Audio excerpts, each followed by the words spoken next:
नमस्कार, आप देख रहे हैं द न्यूज़ नाउ के evening show the evening edition. आज बात उस चीज़ पर होगी जिस पर जम्मू एंड कश्मीर में पिछले काफ़ी दिनों से चर्चा चल रही है, खासकर जम्मू संभाग में और ख़ासकर उससे भी ज़्यादा जम्मू डिस्ट्रिक्ट में, जहां पर गवर्नमेंट मेडिकल कॉलेज जम्मू में ऑक्सीजन सप्लाई का कुछ फेलियर हुआ। करीबन 7 से 10 दिन इस वाक़े को हो चुके हैं और उसके बाद से लेफ्टिनेंट गवर्नर साहब से लेकर जितने भी जो administrative officer Jammu and Kashmir में है, गवर्नमेंट मेडिकल कॉलेज जम्मू में है, या फिर सेंटर में बैठे एमओएस डॉक्टर जितेंद्र सिंह जी या फिर सेंटर की टीमें, पूरी तरह से उन्होंने इस मामले का संज्ञान लिया। और कल शाम को, कल देर रात हमारे पास एक रिपोर्ट पहुंची जिसने अपनी रिकमेंडेशंस दी हैं और 2 ऑफिसर्स को सस्पेंड किया है। बात उस चीज़ पर डिटेल में करेंगे। पहले जम्मू एंड कश्मीर से जुड़ी कुछ महत्वपूर्ण सुर्खियों पर बातचीत कर लेते हैं। आज बात करेंगे सबसे पहले जम्मू एंड कश्मीर में कोविड के केसेस की। तो 70% से ज़्यादा recovery rate Jammu and Kashmir ने अटेन कर लिया है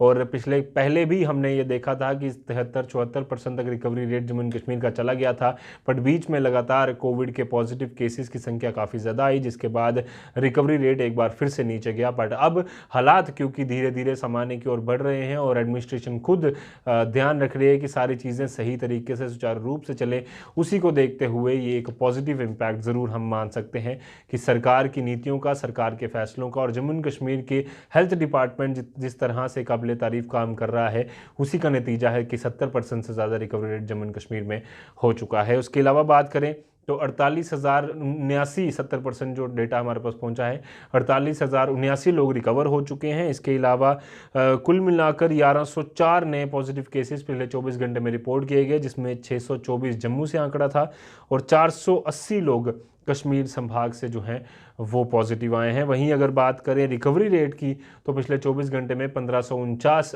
लोग रिकवर हुए, 960 जम्मू में, 579 लोग कश्मीर संभाग में। कुल मिलाकर इस समय जम्मू एंड कश्मीर में 68,614 पॉजिटिव केसेस अभी तक रिपोर्ट किए गए हैं, जिसमें से सिर्फ 19,451 लोग ही एक्टिव हैं। 48,079 लोग रिकवर हो चुके हैं। मौतों के आंकड़े की बात करें, 283 मौतें अभी तक जम्मू एंड कश्मीर में हो चुकी हैं और माफ़ कीजिएगा, जम्मू में हुई हैं, और कश्मीर में 801, कुल मिलाकर 1084 मौतें अभी तक हो चुकी हैं। ये था जम्मू एंड कश्मीर में कोविड का आंकड़ा जो आज तक का हुआ है। इसके अलावा बात करें कश्मीर संभाग के बडगाम ज़िले से, आज 3 खबरें आई जो कि बिल्कुल भी अच्छी नहीं थी। सबसे पहली खबर आई कल देर रात को, जहां पर ये पता चला कि एक बीडीसी चेयरमैन जो कि बडगाम ज़िले से ताल्लुक़ रखते थे, जम्मू एंड कश्मीर में वो कश्मीर संभाग से ही ताल्लुक़ रखते थे, पर जम्मू में उनका घर था, पर बीडीसी चेयरमैन के उन्होंने चुनाव लड़े, सरपंच कोई भी उनके खिलाफ खड़ा नहीं हुआ, सरपंच बने, उसके बाद बीडीसी चेयरमैन बने और उनके परिवार के मुताबिक इससे भी बड़ी पोस्टों के लिए उनके आसपास की जनता चाह रही थी कि वो जाएं। भूपिंदर सिंह जी बीडीसी चेयरमैन के तौर पर काफ़ी देर से काम कर रहे थे और कल शाम को कुछ कैरम बोर्ड्स बच्चों को बांटकर वो जब अपने घर श्रीनगर वापस लौटे तो वहाँ घर में घुसकर कुछ अज्ञात बंदूकधारियों ने उन पर हमला किया और उनके जो शरीर है उनमें 5 से 6 गोलियां दागी, जिसके बाद उनकी वहीं पर मृत्यु हो गई। हालांकि लगातार उनके परिवार ने यह सवाल पूछा कि उस समय वो पीएसओस कहां थे और क्यों पीएसओस उनके साथ नहीं थे जब ये बड़ा हादसा पेश आया। वहीं बात करें आज दूसरी खबर, सीआरपीएफ पार्टी पर हमला किया गया। आज सुबह करीबन 7:45 पर सीआरपीएफ पार्टी पर जो इलाका बताया जा रहा है बडगाम का छडूरा केसर मुल्ला इलाका जो है वो बताया जा रहा है, जिसमें सीआरपीएफ पार्टी पर 117वीं बटालियन जो सीआरपीएफ की थी उस पर यह हमला हुआ, जिसमें एक एएसआई जो है वो पहले ज़ख्मी हो गया, जिसे 92 बेस जो आर्मी हॉस्पिटल है वहाँ भेजा गया, जिसके बाद वहीं पर उस जो सीआरपीएफ जवान था वो शहीद हुआ, उसने वहाँ पर दम तोड़ा। इस जो 170वीं बटालियन का जवान था एएसआई, उसका नाम नू बदोल है और ये नागपुर महाराष्ट्र से ताल्लुक़ रखते थे, जिन्हें अब श्रद्धांजलि दी जाएगी। इसके बाद अगर कि आज दिन में एक एनकाउंटर शुरू होता है, आज सुबह एक एनकाउंटर शुरू हुआ बडगाम ज़िले के तराल इलाके में, जिसके बाद एक मिलिटेंट को सिक्योरिटी फोर्सेस ने मार गिराकर एक बड़ी कामयाबी जो है वो हासिल की और उसके बाद पता चला कि वो एक लोकल मिलिटेंट था और 1 महीना पहले ही 20 अगस्त को उसने अल बद्र मिलिटेंट आउटफिट जो है वो ज्वाइन किया था, जिसकी पहचान इरफान अहमद दार गड़ीकल इलाके के रूप में हुई है। अब बात उस खबर की जिस पर स्टार्टिंग में मैं चर्चा कर रहा था, खबर थी कुछ देर पहले जो GMC government medical college Jammu में ऑक्सीजन सप्लाई का फेलियर हुआ, जिसके बाद एलिजिडली कई सारे जो पेशेंट्स थे उन्हें प्रॉब्लम हुई और उसके बाद इसका संज्ञान जम्मू कश्मीर की यूटी एडमिनिस्ट्रेशन ने लिया। उसके बाद नेशनल टीम ने लिया, एक स्पेशल टीम जम्मू कश्मीर में आई, जिसके बाद एक इंक्वायरी कमेटी का गठन हुआ और कल देर शाम उस इंक्वायरी कमेटी ने अपनी रिकमेंडेशंस दी और 2 ऑफिसर्स को सस्पेंड किया। इन 2 ऑफिसर्स जिनके नाम बताए जा रहे हैं तेजिंदर सिंह सूदन, जो कि in-charge executive engineer hospital division mechanical engineering department Jammu के तौर पर कार्यरत थे और इन्हें सस्पेंड किया गया है और इन्हें अटैच किया गया है chief engineer mechanical engineering department Jammu के ऑफिस में। अब ये वहाँ से कामकाज करेंगे, इन्हें अटैच किया गया है। और इसके अलावा दीपक कुमार को भी सस्पेंड किया गया है, जो कि मेडिकल ऑफिसर्स थे, in-charge deputy medical superintendent super speciality hospital Jammu, और इनके पास ऑक्सीजन सप्लाई जो जीएमसी में होती है उसको भी ये मैनेज करते थे, उन्हें भी सस्पेंड कर दिया गया है और उन्हें डायरेक्टर हेल्थ के ऑफिस के साथ अटैच कर दिया गया है। ये वहाँ से कामकाज करेंगे। और इसके अलावा एक नियुक्ति हुई है, या यूँ कहें कि ट्रांसफ़र कर एक नए ऑफिसर अब deputy medical superintendent super speciality hospital के तौर पर काम करेंगे। उनका नाम है डॉक्टर हरजीत राय और ये कार्यभार जो है पूरी तरह से संभालेंगे। और इसके अलावा एक और रिकमेंडेशन जो दी गई, क्योंकि Tejinder Singh Sudan incharge executive engineer hospital division mechanical engineering department Jammu थे, उनके बदले में भी कोई नहीं आया है। तो principal secretary government public works R and B department को ये कहा गया है कि जल्द से जल्द एक एग्जीक्यूटिव इंजीनियर मैकेनिकल जो है उसे अपॉइंट किया जाए हॉस्पिटल इंजीनियरिंग डिपार्टमेंट जम्मू में। और उसके बाद भी इसके अलावा रिकमेंडेशंस में क्या क्या निकला और इंक्वायरी में क्या क्या बातें सामने आई, उस पर भी चर्चा कर लेते हैं। सबसे पहले आपको बता दूं, एक इंक्वायरी डॉक्टर यशपाल शर्मा जो कि MD JKMSCL, mister Gagan Jyoti जो कि chief engineer mechanical engineering department Jammu, और doctor Jitendra Mehta medical officer, और ये कंट्रोल रूम के डिप्लॉयमेंट है इनकी कंट्रोल रूम में। वहाँ इन तीनों को जो है इंक्वायरी का काम सौंपा गया था और इन्होंने जो रिकमेंडेशंस दी उस पर अगर हम बात करें तो सबसे पहले इन्होंने बताया कुछ 6 पॉइंट्स की रिकमेंडेशंस इन्होंने दी हैं, जिसमें ट्रांसफ़र और सस्पेंशन के अलावा मैं बात कर रहा हूँ। सबसे पहली रिकमेंडेशन कि मौजूदा मैनिफोल्ड रूम जो है वो प्रॉपरली उसे मेंटेन नहीं किया गया और एडमिनिस्ट्रेटिव और फंक्शन कंट्रोल जो है उसे जल्द से जल्द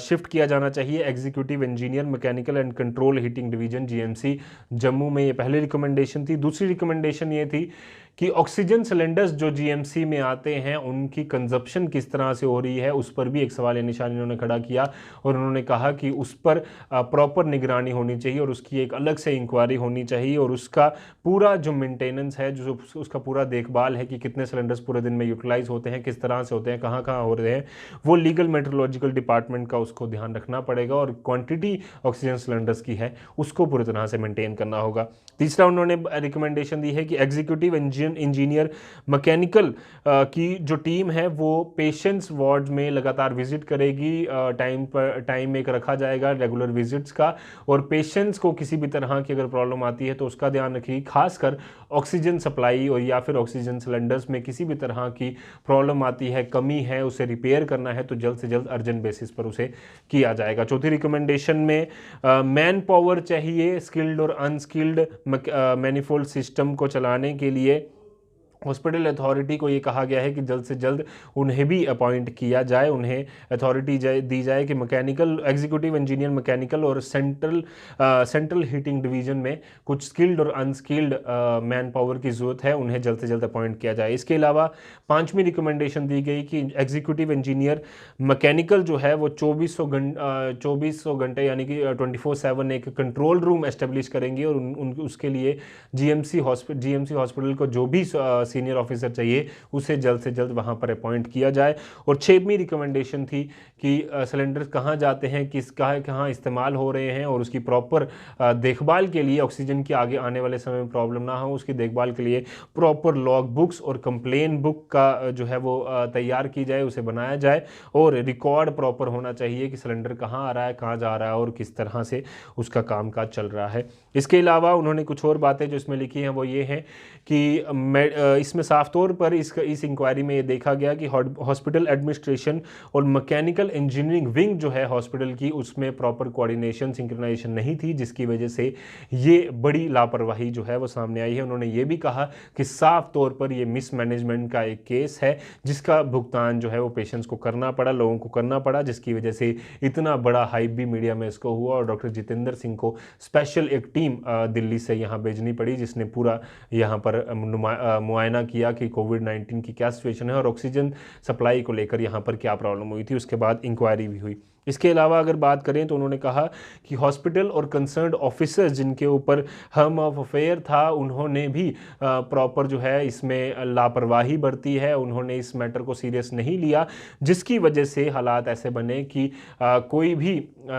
जो पेशेंट्स थे उन्होंने काफ़ी ज़्यादा हंगामा किया, मीडिया में काफ़ी ज़्यादा चर्चा चली, जिसके बाद अब जो इंक्वायरी हुई उसकी वजह से 2 ऑफिसर्स तक को सस्पेंड होना पड़ा। इन्होंने कहा कि ऑप्टिमम यूटिलाइजेशन ऑफ रिसोर्सेज, जितने भी रिसोर्सेज उनके पास उपलब्ध हैं उसकी प्रॉपर यूटिलाइजेशन हो, सिलेंडर जितने हैं, ऑक्सीजन सप्लाई जितनी है उसका प्रॉपर यूटिलाइजेशन हो, ये सुनिश्चित होना चाहिए, तभी सही तरीके से काम काज जो है वो जीएमसी हॉस्पिटल में चल सकता है। पिछले काफ़ी दिनों से जम्मू की अगर मैं बात करूं, खासकर जम्मू डिस्ट्रिक्ट की, तो लगातार रिकवरी रेट काफ़ी अच्छा आ रहा है। उम्मीद है कि आने वाले दिनों में और तेज़ी से ये रिकवरी रेट बढ़ेगा और जितने भी हालात पीछे कोविड के दिनों में ख़राब हुए थे, अब धीरे धीरे कर वो पटरी पर आना शुरू हो जाएंगे, लोगों को भी सहूलियत मिलेगी और ये सुनिश्चित होकर लोग हॉस्पिटल जाया करेंगे कि वहाँ पर किसी प्रकार खतरा नहीं है। क्योंकि अभी भी लगातार मीडिया चैनल्स में, मीडिया के अलग अलग रिपोर्ट्स में लोग सामने आकर ये कह रहे हैं कि ऑक्सीजन सप्लाई प्रॉपर नहीं है। उम्मीद है कि इस इंक्वायरी के बाद, इनकी रिकमेंडेशंस के बाद, इन सारे मामलों पर, इन सारी रिकमेंडेशंस पर जल्द से जल्द काम किया जाएगा और हालात पूरी तरह से सेफ होंगे, लोगों को भी सेफ लगेंगे। दीजिए इजाज़त आज के इस खास इवनिंग एडिशन शो से। मुझे मेरा कैमरामैन कमल सिंह को कोविड से जुड़े या फिर बाकी सारे अपडेट्स के लिए आप यूं ही बने रहिए द न्यूज़ नाउ के साथ। धन्यवाद।